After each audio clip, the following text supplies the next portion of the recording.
So Rohit Srivastava is now joining us. Rohit, in terms of markets, do you think a top has been made? 8,800 and in and around there, do you think markets have topped out?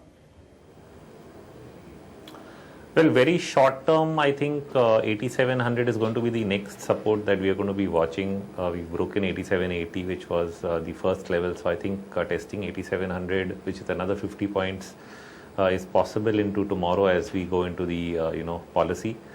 The question then will be whether that level itself holds, and probably we'll take a broader call only after that.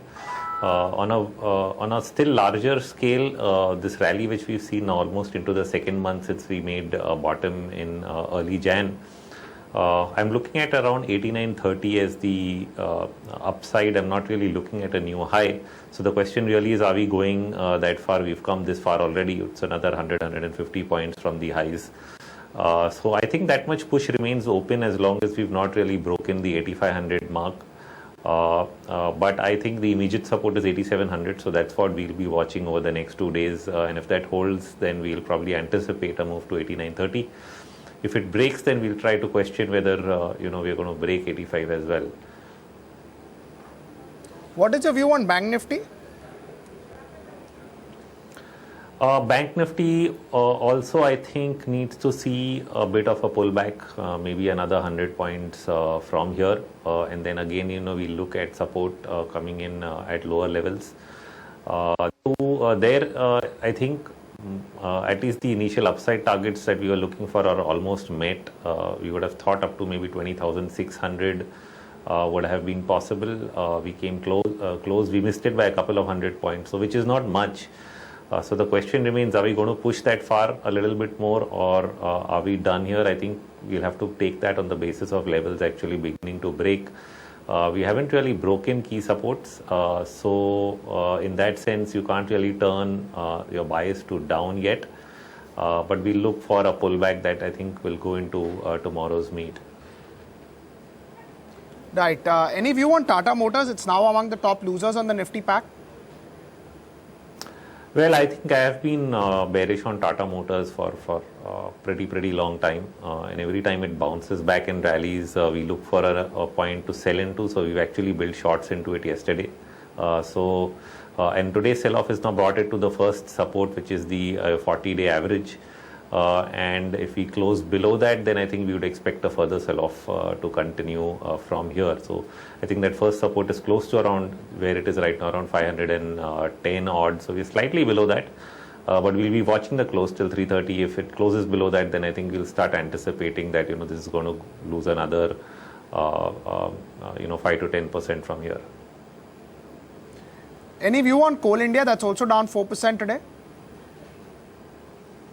I think Coal India, along with some of the resources stocks that were doing well, are probably correcting with the commodity prices, which is most of the metal prices essentially have corrected over the last couple of days.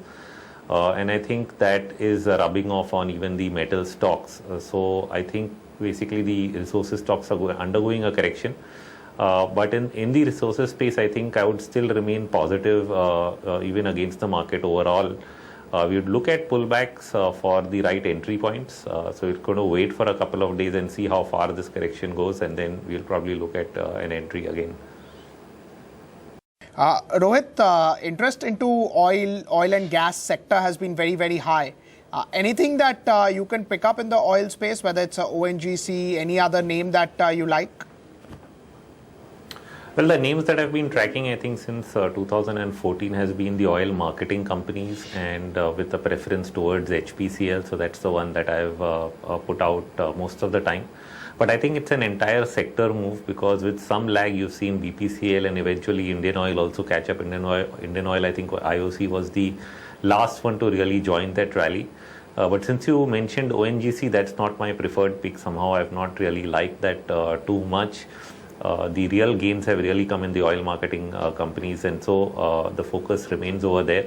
And I don't think those trends are complete. I think the upside that we've seen so far is likely to continue, simply because oil prices are going to remain subdued. I mean, that doesn't mean that oil prices aren't going up, but they're just not going back to, the kind of levels that we'd seen a couple of years back. And to add to that, the government has slowly over time moved towards, cutting the gap between, actual prices and, by reducing the subsidies. So that move has definitely benefited these stocks, and it's surely showing up in the price moves.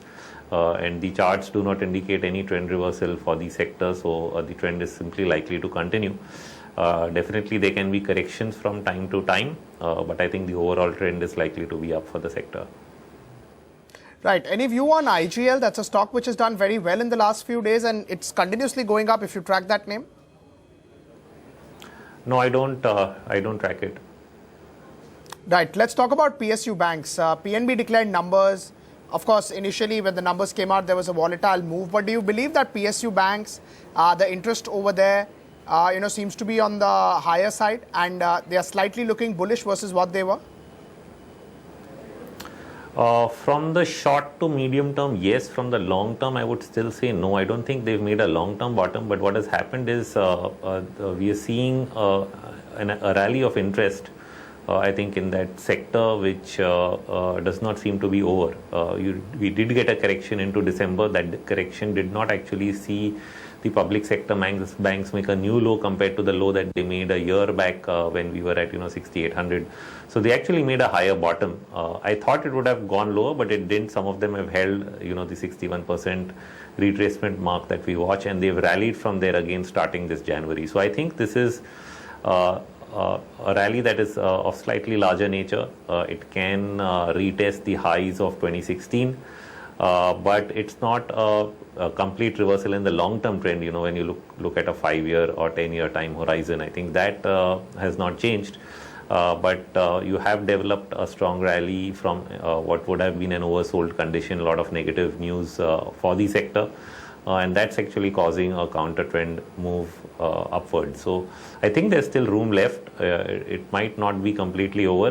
And if there is a short-term correction because of the results that are coming in, it would probably give us a better entry point to the trade itself. Right. In terms of BHEL, any view? So along with the results, it's went up around 7-8%. It's still up 5%. But do you think it's changing the trend? No, longer term, the trend does not look so great. The entire move up that we've seen in BHEL so far appears very, very corrective. So while it may be pushing up on the back of those numbers, it's not something that we try to go long on or even recommend. I've just stayed away from that counter, but overall on a long-term basis maintained a negative view. Right. As far as L&T is concerned, is that looking better than BHEL? Yes, it has over time looked better than BHEL. It's given us good moves from time to time. Even after the sell-off we saw last year, we are seeing some kind of a smart rally again in L&T. So yes, if I had to make a choice between the two, I'd probably consider L&T over BHEL. How would you look at Maruti? In the last few days after demonetization, there was a worry what will happen, but then it's again gone and made a new high. Do you think it's a name worth looking at? Tough call. I can only say this, I didn't expect it, so I've been wrong on it, and I'm tracking it closely, but I don't have an opinion right now to share. So means are you surprised by the recent move, right? Completely surprised, yes. Any other auto names which are looking good? We spoke about Tata Motors earlier. Any other name? Yeah, Tata Motors I didn't like. If I have to like something, I think there could be some kind of a retracement rally in maybe Ashok Leyland that has built up a bit. So maybe that's one auto counter that might develop on the upside. We're really not trading it, but it might have the potential to push up a little more if the market does go higher. So I think that could be one name. M&M also doing something very similar. We are long there, so M&M is something that we could see further. I think we could see further upside. But again, it's a retracement move, very short-term trade, not more than a week or so is what we are looking at. Rohit, thank you so much for taking out time for us. Always good to get a perspective.